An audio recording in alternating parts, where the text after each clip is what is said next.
ಕಸ ಹಾಕಿ ಬರ್ತೀನಿ ಅಂತ ಹೊರಹೋದ ಮಹಿಳೆ ಮನೆಯಿಂದ ಹೊರ ಹೋದಕ್ಕೆ ನಂತರ ಮರಳಿ ಬರಲೇ ಇಲ್ಲ. ಅದರ ಮಹಿಳೆ ಎಸ್ಕೇಪ್ ಆಗಿದ್ದಾರೆ. ಬೆಂಗಳೂರಲ್ಲಿ ಮತ್ತೊಂದು ಮಹಿಳಾ ನಾಪತ್ತೆ ಸ್ಟೋರಿ ಇದು. ಕಸ ಹಾಕಿ ಬರ್ತೀನಿ ಅಂತ ಮನೆಯಿಂದ ಹೊರ ಹೋದ ಮಹಿಳೆ ಮನೆಗೆ ಮತ್ತೆ ವಾಪಸ್ ಬಂದೇ ಇಲ್ಲ. ಕೈಯಲ್ಲಿ ಬ್ಯಾಗ್ ಹಿಡಿದು ಕಸದ ಬುಟ್ಟಿ ಜೊತೆ ಜೂಟ್. ಪರಿಚಿತ ವ್ಯಕ್ತಿ ಜೊತೆ ಮಹಿಳೆ ಮನೆ ಬಿಟ್ಟು ಪರಾರಿಯಾಗಿರುವ ಶಂಕೆ ವ್ಯಕ್ತವಾಗ್ತಾ ಇದೆ. ಪತ್ನಿ ಪ್ರಿಯಾಂಕಾ ವಿರುದ್ಧ ಪತಿ ಶರತ್ ಕುಮಾರ್ ಆರೋಪವನ್ನು ಮಾಡ್ತಾ ಇದ್ದಾರೆ. ಬಾಗಲಗುಂಟೆ ಠಾಣಾ ವ್ಯಾಪ್ತಿಯಲ್ಲಿ ನಡೆದಿರುವಂತಹ ಘಟನೆ ಇದು.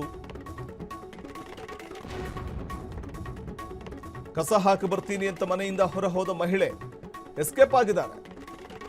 ಬೆಂಗಳೂರಲ್ಲಿ ಮತ್ತೊಂದು ಮಹಿಳಾ ನಾಪತ್ತೆ ಸ್ಟೋರಿ ಇದು.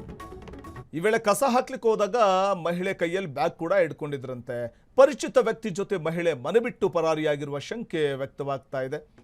ನಾವು ಎಡಭಾಗದ ವಿಂಡೋಸಲ್ಲಿ ಗಮನಿಸಬಹುದು. ಮಹಿಳೆ ಕಸ ಹಾಕಿ ಬರ್ತೀನಿ ಅಂತ ಹೋಗ್ತಾರೆ. ಬಹುಶಃ ಬೆಳಿಗ್ಗೆ ಸಂದರ್ಭ ಅಂತ ಅನ್ಸುತ್ತೆ. ಆಗ ಕೈಯಲ್ಲಿ ಬ್ಯಾಗ್ ಕೂಡ ಇರುತ್ತೆ.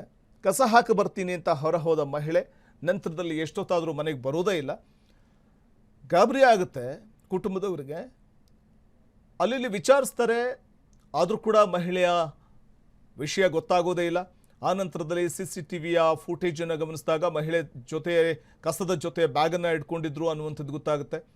ಬಳಿಕ ಈ ಸಂಬಂಧ ಬಾಗಲಗುಂಟೆ ಠಾಣೆಗೆ ಹೋಗಿ ದೂರನ್ನು ಕೂಡ ಕುಟುಂಬದವರು ನೀಡ್ತಾರೆ. ಕಸ ಹಾಕಿ ಬರ್ತೀನಿ ಅಂತ ಹೋದಂಥ ಮಹಿಳೆ ಎಸ್ಕೇಪ್ ಆಗಿದ್ದಾರೆ. ಪರಿಚಿತರ ಜೊತೆ ಆಕೆ ಹೋಗಿದ್ದಾರೆ ಅನ್ನುವಂಥ ಒಂದು ಮಾಹಿತಿ ಲಭ್ಯವಾಗ್ತಾ ಇರುವಂಥದ್ದು.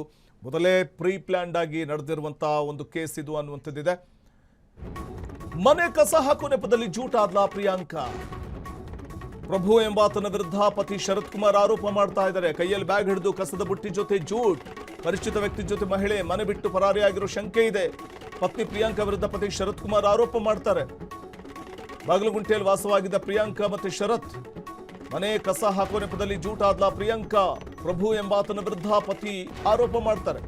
ಏರಿಯಾದಲ್ಲಿ ಕಟಿಂಗ್ ಶಾಪ್ ನಡೆಸ್ತಿರೋ ಆರೋಪಿ ಪ್ರಭು ಪತಿ ಕೆಲಸಕ್ಕೆ ಹೋಗ್ತಿದ್ದ ವೇಳೆ ಭೇಟಿಯಾಗ್ತಿದ್ರಂತೆ ಇಬ್ಬರು. ಪತಿ ಮನೆಯಲ್ಲಿರುವಾಗಲೇ ಪ್ರಿಯಕರ ಪ್ರಭು ಜೊತೆ ನಾಪತ್ತೆ. ಏಪ್ರಿಲ್ 11ರ ರಾತ್ರಿ 11:57 ವೇಳೆಗೆ ಮನೆ ಬಿಟ್ಟು ಹೋಗಿರೋ ಪ್ರಿಯಾಂಕಾ. ಇದು ಬೆಳಗಿನ ಜಾವ ಆಗಿರೋದಲ್ಲ, ರಾತ್ರಿ. ಒಂದು ಕೈಯಲ್ಲಿ ಕಸದ ಬಕೆಟ್, ಮತ್ತೊಂದು ಕೈಯಲ್ಲಿ ಬ್ಯಾಗು. ಕಸ ಹಾಕಿ ಬರ್ತೀನಿ ಅಂತ ಹೋಗಿ ಪ್ರಿಯಕರನ ಜೊತೆ ಜೂಟ್. ಪ್ರಿಯಾಂಕಾ ಹೋಗಿರೋ ದೃಶ್ಯ CC ಕ್ಯಾಮೆರಾದಲ್ಲೂ ಸರಿಯಾಗಿದೆ. ಊಟದಲ್ಲಿ ಪತಿಗೆ ನಿದ್ದೆ ಮಾತ್ರೆ ಹಾಕಿ ಹೋಗಿರುವಂತಹ ಒಂದು ಆರೋಪವನ್ನು ಇದೀಗ ಪತಿ ಮಾಡ್ತಾ ಇದ್ದಾರೆ. ಪತ್ನಿ ನಾಪತ್ತೆ ಹಿನ್ನೆಲೆಯಲ್ಲಿ ಬಾಗಲಗುಂಟೆ ಪೊಲೀಸ್ ಠಾಣೆಗೆ ದೂರು ಕೂಡ ನೀಡಲಾಗಿದೆ. ಸದ್ಯ ಬಾಗಲಗುಂಟೆ ಪೊಲೀಸರು ತನಿಖೆಯನ್ನು ಕೈಗೆತ್ತಿಕೊಂಡಿದ್ದಾರೆ. CCTVಯ ಫುಟೇಜ್ ಗಮನಿಸಬಹುದು. ಸುಮಾರು 11:30 ವೇಳೆ ರಾತ್ರಿ ಕಸ ಹಾಕಿ ಬರ್ತೀನಿ ಅಂತ ಆಕೆ ಮನೆಯಿಂದ ಹೊರಗೆ ಹೋಗ್ತಾರೆ. ಬಹಳ ನಿರ್ಜನವಾದಂಥ ಪ್ರದೇಶ. ಮತ್ತು 11:30 ಅಂತಂದಾಗ ಜನರ ಓಡಾಟ ಕೂಡ ಕಡಿಮೆ ಇರುತ್ತೆ. ಅಂಥ ಸಂದರ್ಭದಲ್ಲೇ ಮನೆ ಬಿಟ್ಟು ಹೋಗುವಂಥ ತೀರ್ಮಾನವನ್ನು ಆಕೆ ಮಾಡಿದ್ಲ ತನ್ನ ಪ್ರಿಯಕರನ ಜೊತೆ. ಅದಕ್ಕೆ ನೆಪ ಕಸ ಹಾಕಿ ಬರುವಂಥ ಒಂದು ನೆಪ ಅದು. ಅಂದರೆ ಕೈಯಲ್ಲಿ ಕಸ ಇಟ್ಕೊಂಡಿದ್ದಾರೆ, ಅದ್ರ ಜೊತೆಗೆ ಬ್ಯಾಗ್ ಕೂಡ ನೇತು ಹಾಕ್ಕೊಂಡಿದ್ದಾರೆ ಹೆಗಲಿಗೆ. CCTVಯಲ್ಲಿ ಸೆರೆಯಾಗಿರುವಂಥ ದೃಶ್ಯ ಇದು. ಎಡಭಾಗದ ವಿಂಡೋಸ್ನಲ್ಲಿ ನಾವು ಗಮನಿಸ್ತಾ ಹೋಗಬಹುದು. ಒಂದು ರೆಡ್ ಮಾರ್ಕ್ ಮಾಡಿ ನಿಮಗೆ ತೋರಿಸ್ತಾ ಇದ್ದೀವಿ. ಆ ಮಹಿಳೆ ಸುಮಾರು ರಾತ್ರಿ 11:30 ವೇಳೆಗೆ ಜನಸಂಚಾರ ಕಮ್ಮಿ ಇರುತ್ತೆ ಆ ಸಂದರ್ಭದಲ್ಲಿ. ಆ ಟೈಮಲ್ಲಿ ಗಂಡನಿಗೆ ಕಸ ಹಾಕಿ ಬರ್ತೀನಿ ಅಂತ ಹೇಳಿ ಹೋದಾಕೆ ಮರಳಿ ಮನೆಗೆ ಬಂದಿರಲಿಲ್ಲ. ಮತ್ತೊಂದು ಕಡೆ ಗಂಡನಿಗೆ ಊಟದಲ್ಲಿ ಮತ್ತು ಬರುವಂಥ ಅಥವಾ ನಿದ್ದೆ ಮಾತ್ರೆಯನ್ನು ಹಾಕಿ ನಿದ್ದೆ ಮಾಡಲಿಕ್ಕೆ ಅಥವಾ ನಿದ್ದೆ ಮಾಡಲಿ ಎಚ್ಚೆತ್ಕೊಂಡ್ಬಿಟ್ರೆ ಕಷ್ಟ ಆಗುತ್ತೆ ಮನೆಯಿಂದ ಹೊರಗೆ ಹೋಗೋದಕ್ಕೆ ಅಂತ ಮನಗಂಡು ನಿದ್ದೆ ಮಾತ್ರೆ ಹಾಕಿ ಊಟದಲ್ಲಿ ಆ ಬಳಿಕ ಆಕೆ ಕಸ ಹಾಕಿ ಬರ್ತೀನಿ ಅಂತ ಆಚೆ ಬಂದವಳು ಮತ್ತೆ ಮನೆಗೆ ಹೋಗಿಲ್ಲ. ಬಾಗಲಗುಂಟೆಯಲ್ಲಿ ವಾಸವಾಗಿದ್ದರು ಈ ಪ್ರಿಯಾಂಕಾ ಮತ್ತು ಶರತ್. ಸೊ ಆದರೆ ಇದರ ನಡುವೆ ಏರಿಯಾದಲ್ಲಿ ಕಟಿಂಗ್ ಶಾಪ್ ನಡೆಸ್ತಿರೋ ಆರೋಪಿ ಪ್ರಭು ಎಂಬಾತನ ಮೇಲೆ ಗಂಭೀರ ಆರೋಪವನ್ನು ಮಾಡ್ತಾರೆ. ಶರತ್ ಎಂಬುವರು ತನ್ನ ಪತ್ನಿ ಜೊತೆ ಸಲುಗೆಯನ್ನು ಬೆಳೆಸ್ಕೊಂಡಿದ್ದ. ಪತಿ ಕೆಲಸಕ್ಕೆ ಹೋಗ್ತಿದ್ದ ವೇಳೆ ಭೇಟಿಯಾಗ್ತಿದ್ದರಂತೆ ಇಬ್ಬರು. ಪ್ರಿಯಾಂಕಾ ಶರತ್ ದಂಪತಿಗೆ ಇಬ್ಬರು ಮಕ್ಕಳಿದ್ದಾರೆ. ಪ್ರಿಯಾಂಕಾಗೆ ಪ್ರಭು ಕರೆನ್ಸಿ ಹಾಕಿಸೋ ವಿಚಾರದಲ್ಲಿ ಜಗಳ ಕೂಡ ಆಗಿತ್ತಂತೆ. ಪತಿ ಮನೆಯಲ್ಲಿರುವಾಗಲೇ ಪ್ರಿಯಕರ ಪ್ರಭು ಜೊತೆ ಪರಾರಿಯಾಗಿರುವ ಒಂದು ಸಾಧ್ಯತೆಯ ಬಗ್ಗೆ ಈಗ ಪೊಲೀಸರು ಇನ್ವೆಸ್ಟಿಗೇಷನ್ ನಡೆಸ್ತಾ ಇದ್ದಾರೆ.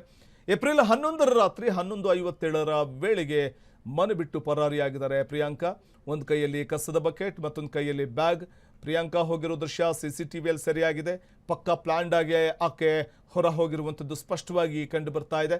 ತಾನು ಬ್ಯಾಗ್ ನೇತಾಕೊಂಡು ಹೋದರೆ ಇಷ್ಟೊತ್ತಿನಲ್ಲಿ ಎಲ್ಲಿಗೆ ಹೋಗ್ತೀಯ ಅಂತ ಕೇಳ್ತಾರೆ. ಮತ್ತು ಒಂದಷ್ಟು ಅನುಮಾನ ಮೂಡಬಹುದು, ಅಕ್ಕಪಕ್ಕದವ್ರಿಗೂ ಮೂಡ್ಬಿಡುತ್ತೆ. ಅದೇ ರಾತ್ರಿ ಕಸ ಹಾಕ್ಲಿಕ್ಕೆ ಹೋಗ್ತೀನಿ, ಕಸ ಸಾಕಷ್ಟಿತ್ತು ಅಂತ ಕಸ ಹಾಕಕ್ಕೆ ಹೋಗ್ತಾ ಇದ್ದೀನಿ ಅಂತಂದರೆ ಬ್ಯಾಗಿನ ಕಡೆಗೆ ಗಮನ ಹೋಗೋದಿಲ್ಲ. ಕಸ ಹಿಡ್ಕೊಂಡು ಹೋಗ್ತಿದ್ದಾರೆ, ಕಸ ಹಾಕ್ಲಿಕ್ಕೆ ಹೋಗ್ತಿದ್ದಾರೆ ಅಂತಾರೆ ಅಕ್ಕಪಕ್ಕದವರು ವಿಚಾರಿಸಿದಾಗ ಅಥವಾ ನೋಡಿದಾಗ. ಇದನ್ನೇ ಆಕೆ ಮುಂದಿಟ್ಕೊಂಡು ಕಸ ಹಾಕೋ ನೆಪದಲ್ಲಿ ಬ್ಯಾಗನ್ನು ಕೂಡ ಜೊತೆಲಿ ತೆಗೆದುಕೊಂಡು ಎಸ್ಕೇಪ್ ಆಗಿದ್ದಾರೆ. ಆ ದೃಶ್ಯವನ್ನು ಗಮನಿಸಬಹುದು. ಕ್ಷಣ ಕ್ಷಣದ ಸುದ್ದಿಗಳಿಗಾಗಿ ಫ್ರೀಡಂ ಟಿವಿ ಸಬ್ಸ್ಕ್ರೈಬ್ ಮಾಡಿ, ಲೈಕ್ ಮಾಡಿ ಹಾಗೂ ಫಾಲೋ ಮಾಡಿ. ಹೊಸ ಸುದ್ದಿಗಳ ನೋಟಿಫಿಕೇಶನ್ಗಾಗಿ ಬೆಲ್ ಐಕಾನ್ ಮೇಲೆ ಕ್ಲಿಕ್ ಮಾಡಿ.